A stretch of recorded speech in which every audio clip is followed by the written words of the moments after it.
In this video, I'll be showing you how to press DTF images onto a t-shirt. Now, DTF can be pressed onto any textile, unlike sublimation. There's no limitation with polyester. It can go onto cotton, it can go onto coloured garments like these here, and it's easy to apply. Now, the things you'll need are a heat press. I've got our 50x40 here for a large coverage. We recommend PTFE Teflon sheets. Your printed design, it will come on a roll like this one, and you trim it out to this using a pair of scissors. You'll need heat gloves for handling with the press, and we also recommend our finishing sheets. These are used for the last pressing of the DTF, and they help absorb moisture. You might also want to use some heat tape. If you're preparing your t-shirts outside of the press, tape helps you lock that DTF image down and stops it from moving when we shift it into the press. And with all of that ready, let's get pressing.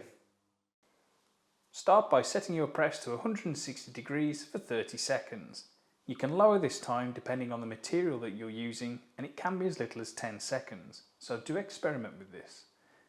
Pop your heat gloves on to protect your hands from the heat press, and we want to pre-press the t-shirt to remove any creases, or you can iron it to do the same. With that done, you can then remove the t-shirt to put your design on and make sure that it's completely aligned. We would then tape it down with heat tape and put it back on the press. Here we're going to apply our design while it's still in the press.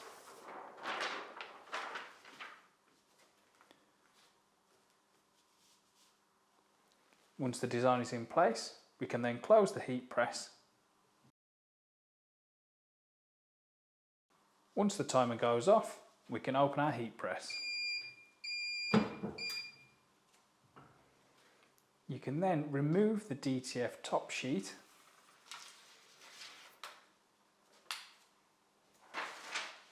and then apply our finishing sheet.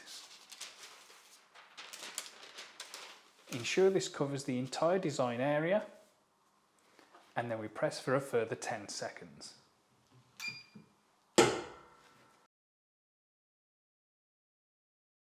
After 10 seconds has elapsed, open the press and remove the finishing sheet. This ensures that the DTF transfer is pressed thoroughly into the material and is stuck down correctly. And here we have our final DTF pressed t-shirt. As you can see, the whites are really bright and the pink is very vivid. Now, DTF can be used on any colour item, as you can see here. And the beauty of DTF is it's incredibly durable. You can stretch it and wash it multiple times without the design cracking. It is a real game changer and should be the staple for the industry going forward.